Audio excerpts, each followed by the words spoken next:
Drop it.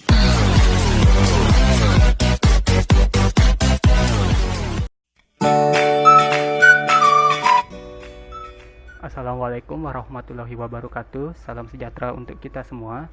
Salam, Namo Buddhaya, Om Swastiastu.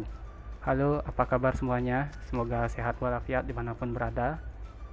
Pada kesempatan kali ini saya akan menjelaskan sedikit tentang tugas pertama, yaitu proposisi. Seperti yang kita ketahui pada pertemuan sebelumnya, proposisi berarti kalimat berita atau pernyataan yang dapat dinilai kebenarannya, baik itu bernilai benar atau true, ataupun bernilai salah atau false. Namun proposisi juga dapat tidak bernilai atau null. Pada persoalan kali ini diminta untuk tentukan ingkaran dari jika P maka Q. Jika P maka Q ini disebut dengan implikasi, dengan P sebagai kondisi dari terjadinya Q sebagai konsekuen. Sedangkan ingkaran itu berarti kebalikannya. Jadi, bagaimana kita menentukan nilai dari ingkaran jika P maka Q? Pertama, setelah saya telusuri, menghasilkan penyelesaian sebagai berikut. Mari kita kaji lebih jauh lagi. Pertama, jika P maka Q itu nilainya sebanding secara logika dengan negasi P atau Q. Mari kita buktikan dengan tabel kebenaran. Pada kolom pertama, kita bisa melihat di sana ada T dan T. Kita akan cari P negasi Q akan bernilai T alias true, dan negasi P negasi Q akan bernilai true juga. Begitu pula selanjutnya. Sehingga jika P maka Q memiliki nilai yang sebanding alias ekuivalen secara logika dengan negasi P atau Q. Saya lihat di sini T T F F T T F T T. Baiklah, selanjutnya negasi P atau Q ini masih dinegasikan karena di sini masih ada dalam kurung negasi. Kemudian negasi dari negasi P atau Q dapat dirubah lagi menjadi bentuk seperti ini dengan menggunakan hukum De Morgan. Ini menggunakan hukum De Morgan yang kedua, di mana negasi dari negasi P atau Q dapat dirubah menjadi negasi P dan negasi Q. Tetapi di sini karena dari pertanyaan yaitu ingkaran atau negasi, jadi di sini tetap memiliki negasi. Sehingga negasi di sini dapat dirubah lagi menjadi bentuk sesederhana ini, yaitu dengan hukum involusi, di mana jika negasi dinegasikan akan menghilangkan negasi itu seperti tanda minus dan akan menghasilkan P dan negasi Q. Maka dapat disimpulkan bahwa ingkaran dari P negasi Q ekuivalen dengan P dan negasi Q. Mari kita buktikan pada tabel kebenaran. Pada tabel kebenaran di baris pertama bisa kita lihat di ingkaran P maka Q itu bernilai false, sedangkan pada P dan ingkaran Q juga bernilai false. Baris kedua, ingkaran dari P maka Q bernilai true, dan P dan ingkaran Q juga bernilai true. Demikian selanjutnya bernilai false, false, false, false. Sehingga ingkaran maka P sehingga ingkaran jika P maka Q itu ekuivalen secara logika dengan P dan ingkaran Q. Jadi nilai dari ingkaran P maka Q yaitu F, T, F, dan F. Lanjut ke pertanyaan yang kedua. Diberikan persoalan, ada dua pedagang kelontong yang memiliki dua motonya masing-masing. Pedagang kelontong pertama kita sebut saja Mr. Stong memiliki motto bahwa barang bagus tidak murah. Sedangkan pedagang kelontong kedua, sebut saja Mr. Budi, memiliki motto barang murah tidak bagus. Apakah kedua motto tersebut sama secara logika? Mari kita telusuri. Ada dua variabel yang digunakan pada persoalan kali ini. Yang pertama, barang bagus dan harga murah. Selanjutnya, barang bagus dan harga murah ini akan kita sebut sebagai P dan Q, dengan barang bagus sebagai P dan harga murah sebagai Q.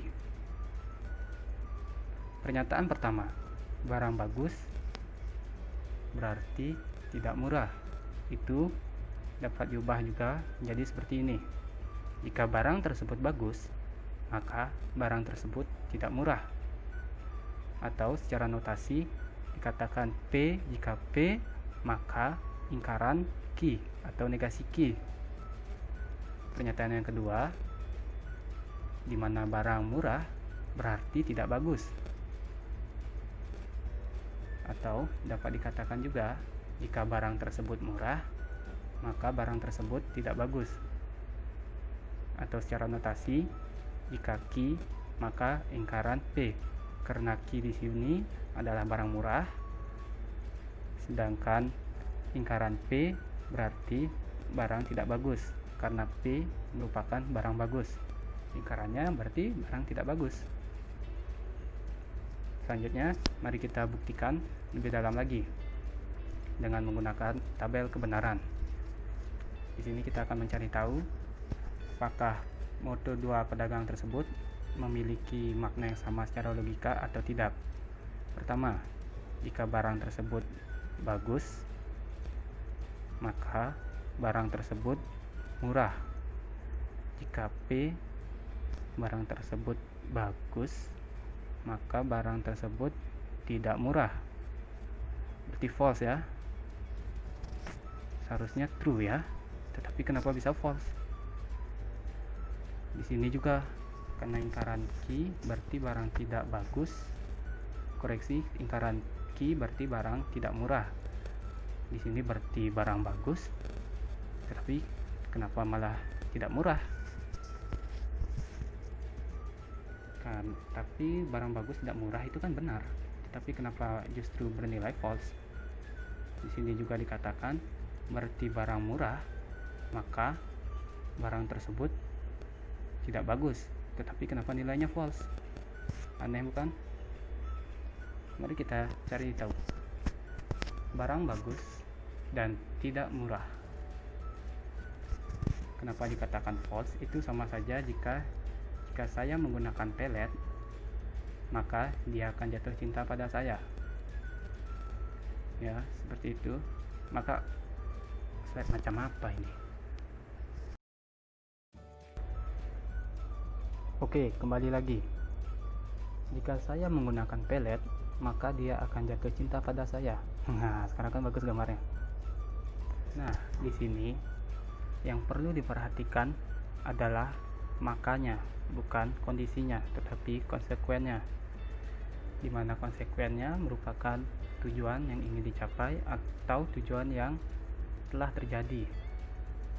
Jadi, sekalipun saya tidak menggunakan pelet, tetapi jika dia jatuh cinta pada saya, maka hal tersebut sudah dapat dikatakan benar. Tetapi jika dia tidak jatuh cinta pada saya, walaupun saya menggunakan pelet, maka itulah pernyataan yang salah, karena tujuan tidak tercapai, di mana dengan kondisi yang terpenuhi. Sedangkan jika kondisi itu memang tidak terpenuhi dan tujuan tersebut tidak tercapai, maka hal tersebut akan bernilai benar. Kalau saya tidak pakai pelet dan dia tidak jatuh cinta pada saya, wajar, karena saya jelek.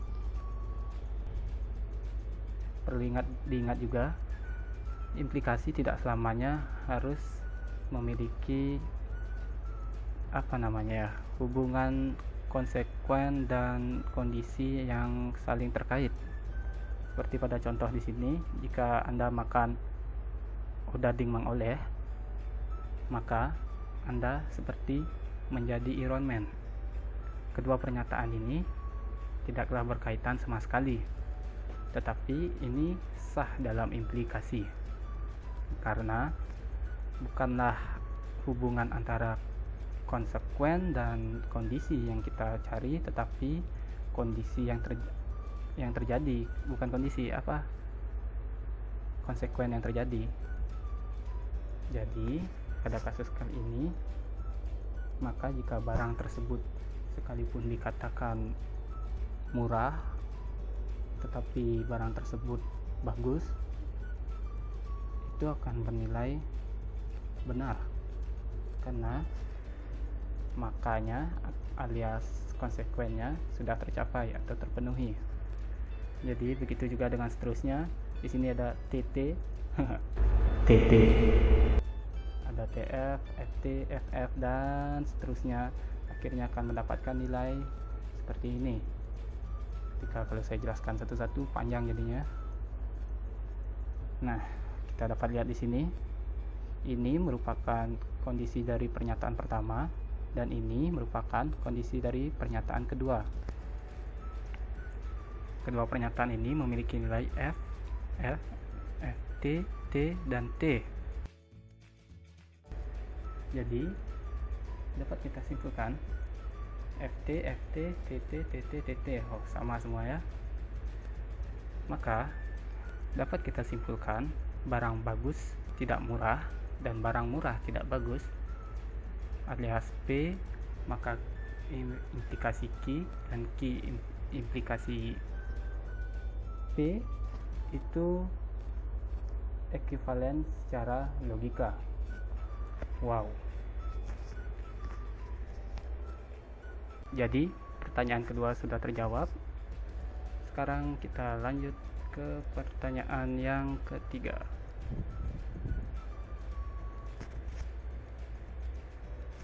Pada pertanyaan ketiga diberi kasus sebuah baris kode pada pemrograman Pascal yang berbunyi if X lebih besar dari Y dan Y.2 sama dengan X plus 10. Di sini ada dua operator, yaitu operator pembanding dan operator assignment. Pertanyaannya, tentukan nilai Y jika X sama dengan 2 dan Y sama dengan 1, dan jika X sama dengan 3 dan Y sama dengan 5. Pertama-tama, sebelum kita lanjut, perlu diingat program tidak mengolah perbandingan seperti pada proposisi. Ada sedikit perbedaan jika kita melangkah ke program, karena dia mengeksekusinya secara berbeda, sedikit berbeda. Pertama, jika X sama dengan 2 dan Y sama dengan 1. If X lebih besar dari Y, pertama program akan menjalankan apakah X lebih besar dari Y. Jika ternyata hasilnya true, dan dimana pada kasus ini Y merupakan 1 dan X merupakan 2, sehingga menghasilkan nilai true, then maka statement di sebelah kanannya akan dijalankan, sehingga nilai Y tidak lagi sama dengan 1, tetapi Y sekarang adalah X ditambah 10, atau X sekarang sudah bernilai 2. Jadi X sekarang sudah 2 dan Y, maka Y akan bernilai 12. Jadi untuk yang pertama, nilai Y adalah 12 karena program dijalankan seutuhnya. Sedangkan pada kasus kedua, jika nilai X sama dengan 3 dan Y sama dengan 5, maka pada pengecekan kondisi X lebih besar dari Y itu terjadi false, karena X tidak lebih besar dari Y, sehingga statement yang di kanannya tidak akan dieksekusi oleh program. Jadi Y akan tetap Y yang di sini, bukan Y yang di sini, karena Y yang di sini tidak dijalankan. Maka nilai Y adalah tetap 5. Jadi itu untuk jawaban yang pertama dan yang kedua. Masih tidak percaya? Mari kita buktikan ke pemrogramannya langsung.